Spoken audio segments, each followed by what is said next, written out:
tous les conseils pour pouvoir louer ton appartement ou mettre ton appartement en gestion locative. Aujourd'hui, c'est ce qu'on va voir. Je reçois Anaïs qui est directrice d'une agence immobilière. Je suis très heureuse de pouvoir te présenter ce profil atypique issu de la diversité pour te montrer aussi qu'on peut être femme, diriger une agence immobilière et jeune. On va parler d'immobilier, bien sûr, de visite immobilière. Quelles sont les bonnes pratiques pour pouvoir avoir un bien en location? On va parler aussi du parcours d'Anaïs qui est très atypique.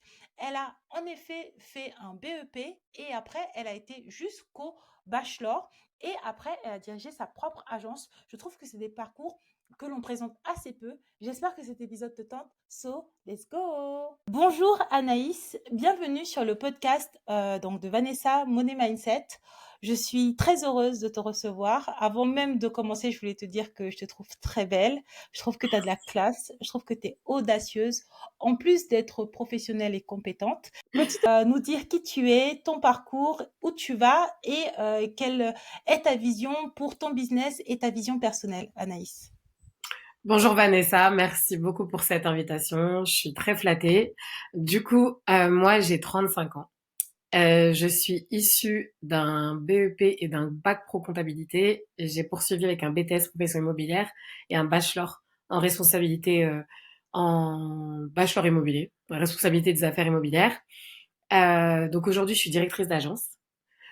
Précédemment chez Stéphane Plaza à Bagnolet, j'ai décidé de prendre un virage et de me lancer seule, sans franchise. Mon but, c'est vraiment de m'émanciper à l'international. Et quand je parle de l'international, je parle plutôt de l'Afrique subsaharienne, euh, plus principalement l'Afrique de l'Ouest.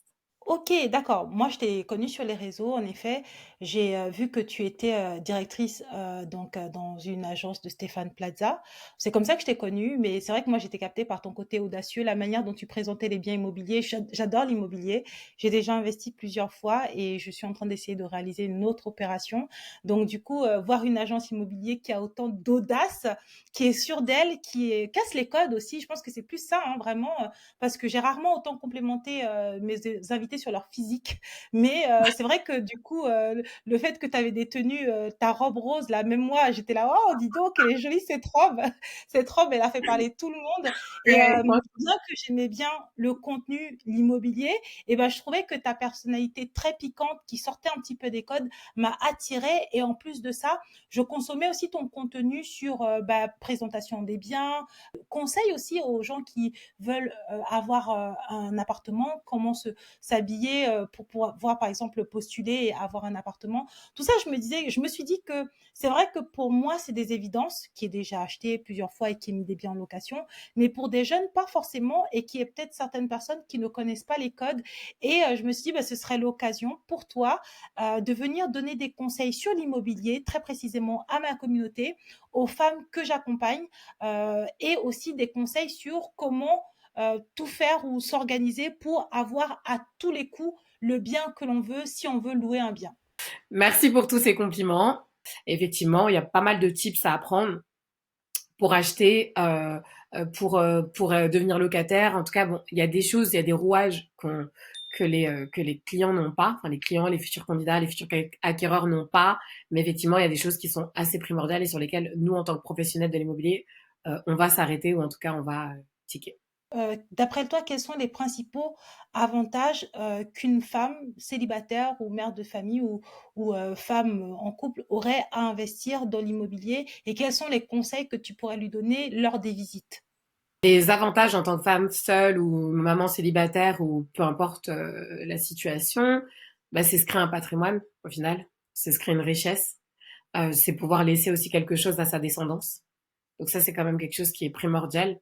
Ensuite, le but, si c'est de l'investissement, c'est pouvoir générer de l'argent, voilà, un revenu supplémentaire.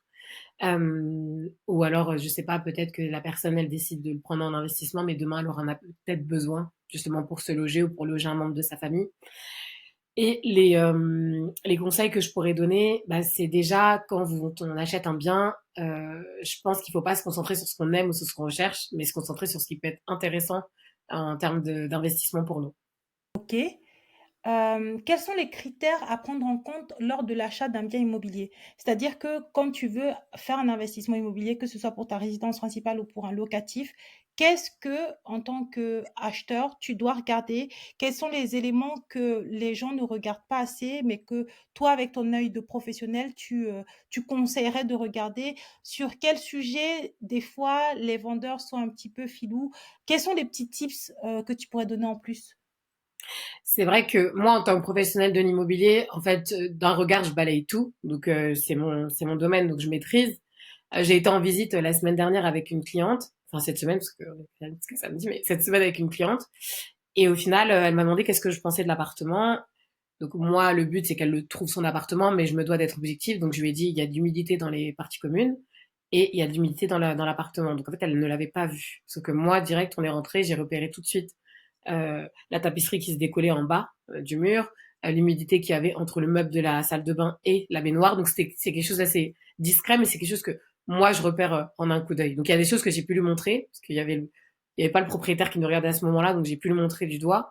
Bah après quand il y a le propriétaire, c'est assez délicat, mais ce qu'il faut toujours regarder, c'est quand on achète en copropriété, c'est l'état de la copropriété. À savoir, est-ce que l'état de la copropriété est saine? Est-ce que la copropriété a des dettes? Est-ce qu'il y a des travaux qui ont été prévus? Parce que quand on achète un bien en copropriété, on achète le bien, mais tous les trimestres, il y a des charges supplémentaires à sortir. Et ça, c'est des choses que les personnes ne prennent pas en compte. Il faut regarder le montant des charges qui vous seront appelées chaque trimestre parce que c'est quelque chose qui va venir alourdir votre budget au quotidien. Ensuite, quand on achète en maison, bah, c'est la structure de la maison. Est-ce qu'il y a de l'humidité? Est-ce que la toiture est fuyarde? Est-ce que la toiture a été refaite? L'état de la structure en elle-même, parce que là, pour le coup, c'est une monopropriété, donc ce sont des travaux qui seront totalement à votre charge, même si aujourd'hui on est en France et qu'il y a beaucoup de subventions, ça reste quand même un coût pour un futur acquéreur. Et ça, c'est ce qui est primordial pour tout le monde, que ce soit de la location ou de l'achat, c'est le secteur, le voisinage, la ville, le quartier. Ça, c'est vraiment important avant de se décider à rechercher un bien dans un secteur. C'est vraiment de s'imprégner du secteur, s'imprégner de la ville, s'imprégner du quartier, faire attention au voisinage, c'est primordial. OK, d'accord, c'est très intéressant, merci et comment est-ce qu'on peut optimiser ces investissements immobiliers? Si on peut les optimiser d'ailleurs quand on est, propriétaire ou futur propriétaire ou aspirant, à être propriétaire? Pourquoi je pose cette question? Parce que, je me suis demandé, est-ce que par exemple, déléguer la gestion de son appartement, c'est une manière d'optimiser ses investissements immobiliers? Parce que certes, ça coûte cher de donner la gestion, mais en même temps, on gagne du temps. Mais, est-ce que toi, tu as d'autres astuces? Est-ce que tu as d'autres tips? Est-ce que, pour qui ou quels sont les profils des clients qui donnent leurs biens en gestion, à une agence, par exemple? Déjà, principalement pour pouvoir optimiser son investissement, quand c'est un investissement locatif, il faut savoir qu'en Île-de-France, en tout cas dans les zones de Seine-Saint-Denis, il y a l'encadrement des loyers. Donc ça, c'est des choses que les gens ne prennent pas en compte. Parce qu'aujourd'hui, l'encadrement des loyers, c'est un dispositif qui a été mis en place par l'État et qui doit être respecté, sinon le propriétaire est soumis à une amende. C'est-à-dire qu'il ne peut pas dépasser un prix au mètre carré qui lui est imposé. Donc il suffit juste d'aller sur le site de la DRIL et de taper toutes les informations. Est-ce que c'est un appartement, une maison, l'année de construction, meublé, non meublé, enfin voilà, des petits critères, peut-être 5 ou 6 critères à remplir, l'adresse. Et ensuite, on a le loyer qu'on doit, qu'on peut, qu'on peut imposer. Donc le loyer minoré, le loyer majoré et l'intermédiaire. Donc ça, c'est quelque chose que les gens ne savent pas quand ils l'achètent, c'est qu'on ne peut pas dépasser un certain montant lorsqu'on loue son appartement. Il y a certaines villes qui n'imposent pas l'encadrement des loyers, mais ça, c'est quand même des choses qui vont rentrer en ligne de compte euh, dans les paramètres de l'investissement, de la rentabilité de son investissement, parce que si le remboursement du crédit nous coûte plus cher que la location, donc les loyers qu'on percevra, bah, l'investissement malheureusement n'est pas rentable. Donc il y a des petites astuces comme ça pour essayer de contourner légalement l'encadrement des loyers, mais automatiquement ça réduit la possibilité de trouver des locataires plus facilement. Est-ce que tu as des astuces ou des idées à un propriétaire ou un aspirant propriétaire, pour pouvoir optimiser sa location? Est-ce que, par exemple, s'il passe par une agence, ça peut être intéressant pour lui et dans quelles conditions? Peut-être pas dans toutes les conditions. Est-ce que tu as des idées sur cette manière d'optimiser? Alors, C'est vrai que pour un propriétaire, certains sont très bien organisés, donc ils décident de gérer leurs biens eux-mêmes. Moi, je sais que si j'avais pas été dans le secteur de l'immobilier, je l'aurais pas fait. Je dirais mes locataires moi-même. À savoir que passer par une agence, ça permet aussi d'avoir une tranquillité d'esprit. Parce que l'agence se charge de faire les appels de loyer, réceptionner les loyers, envoyer adresser les quittances, enfin, de toutes les tâches administratives. Et c'est l'agence qui est le lien entre le locataire et le propriétaire. Donc ça me permet aussi de ne pas rentrer dans ces petits échanges avec le propriétaire lorsqu'il y a quelconque problème parce qu'on est là pour faire tampon. Donc pour ceux qui le souhaitent et ceux qui ne veulent pas se tracasser avec ça et qui n'ont pas forcément le temps, bon, ils ont la possibilité de déléguer à une agence immobilière, bien évidemment, ou alors à un organisme digital. Maintenant, il y a plein d'organismes qui se sont créés sur les réseaux qui fonctionnent de manière dématérialisée. Ça a un coût, bien évidemment. C'est quelque chose qu'il faut inclure aussi dans sa rentabilité avant de se décider d'acquérir un bien. Ensuite, par contre, il y a des propriétaires qui se débrouillent très bien tout seuls, qui automatisent la chose. C'est pas une charge supplémentaire pour eux, mais c'est quelque chose à prendre en compte dans le coût de son investissement. Est-ce que tu peux nous faire un petit récap des best practices, des meilleurs conseils à appliquer à quelqu'un qui veut louer un bien et l'obtenir à coup sûr? Oui, alors je pense que les candidats ne se rendent pas compte, mais beaucoup de propriétaires jugent à l'apparence. J'ai eu le cas avec une cliente, on est arrivé en visite, enfin je suis arrivée en visite parce qu'elle était en retard, donc je suis arrivée, j'ai dit au propriétaire, je suis l'agence, je peux visiter, donc il m'a dit oui, oui, bien sûr, donc j'ai visité devant tous les autres candidats, ça s'est très bien passé, et quand la candidate est arrivée, il a eu un moment de oh. Et donc j'ai voulu lui présenter, je lui ai dit bah écoutez, je vous présente Madame Intel, je peux vous parler un petit peu de son profil, il m'a dit non, direct, il m'a dit non. En fait, il était là pour scruter, il voulait juste voir à quoi ressemblaient les candidats et se faire un avis sur leur apparence physique. Donc, c'est très important lorsqu'on va en visite, que ce soit avec une agence immobilière ou que ce soit avec un particulier, d'avoir une apparence qui est quand même assez soignée, d'être le plus neutre possible. J'avais un client une fois, il avait rangé son anneau et je lui dis mais il y a quoi dans votre narine? Il me dit oui c'est un anneau, je l'ai rangé et tout. Je lui dis c'est bien, vous avez bien fait. Moi perso, je ne m'arrête pas sur ça, mais effectivement il a pris conscience que ça peut peut-être déranger, qu'on peut peut-être être jugé juste pour un piercing au nez. Et effectivement il faut être paraître le plus neutre possible. Il faut aussi essayer de créer le lien.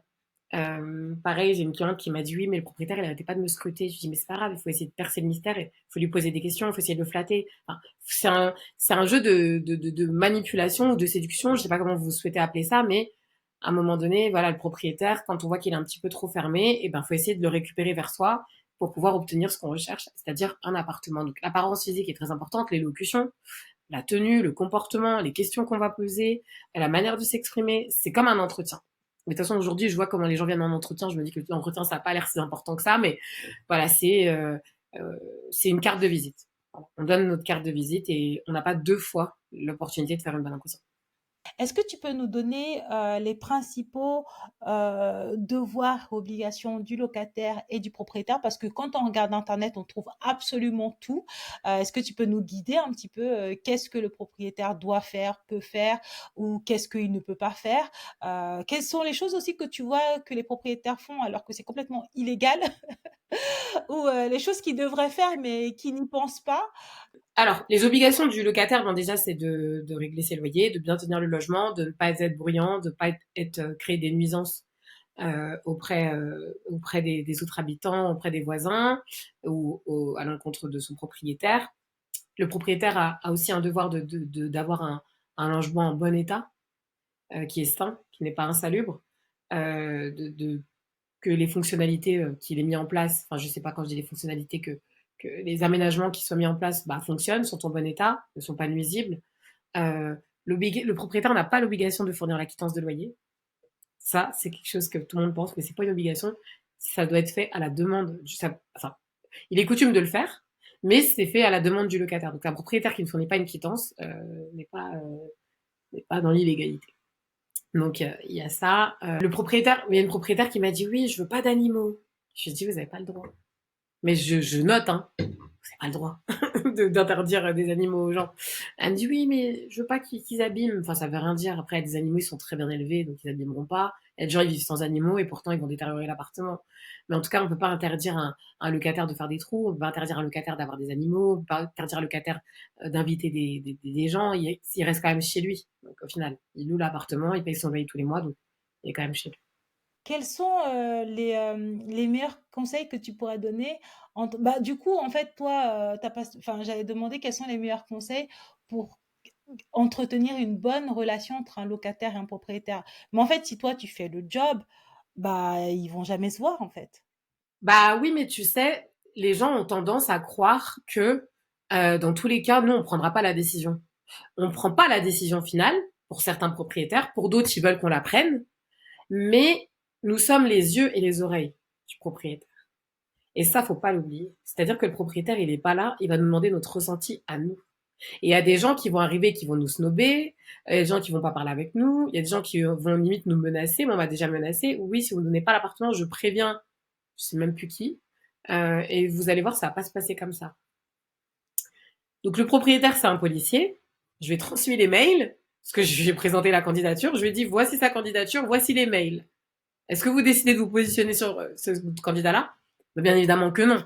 Bon, après, ça part sur des avis Google négatifs. Bon, en tout cas, faut pas oublier que lorsqu'un locataire va visiter un appartement, peu importe qu'il a affaire au propriétaire, à un ami, un proche, quelqu'un de la famille, au gardien, au voisin ou à l'agence, dans tous les cas, il y a un rapport qui lui sera fait. C'est normal, c'est logique. Soit ça a collé, soit ça a pas collé.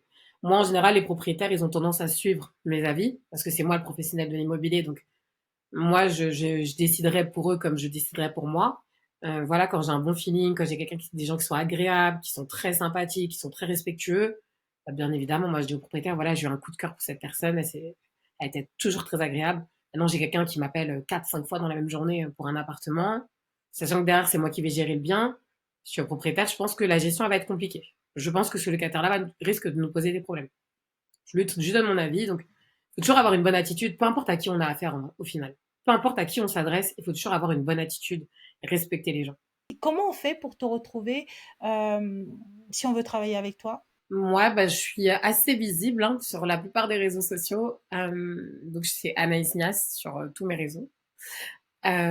Et ensuite, si on veut bah, retrouver mes services ou décider de postuler chez moi, pareil, on peut le faire à travers tous les réseaux sociaux. Tout est indiqué, mon numéro de téléphone, mon mail, et je réponds aux messages. Merci beaucoup Anaïs, je te souhaite plein de bonnes choses. Dans tous les cas, je vais Merci. mettre quelques liens dans la description de cet épisode et à bientôt. Merci, à très bientôt. Merci d'avoir écouté cet épisode de podcast. J'espère qu'il t'a plu. Si c'est le cas, n'hésite pas à me le dire en commentaire. Si jamais ça t'a donné envie de diriger toi aussi ta propre agence immobilière, n'hésite pas à nous le dire. Si jamais tu veux apprendre à gérer tes finances, n'hésite pas à télécharger mon e-book. Le lien sera dans la bio. En attendant, je te laisse là ma money girl préférée et je te fais plein de bisous.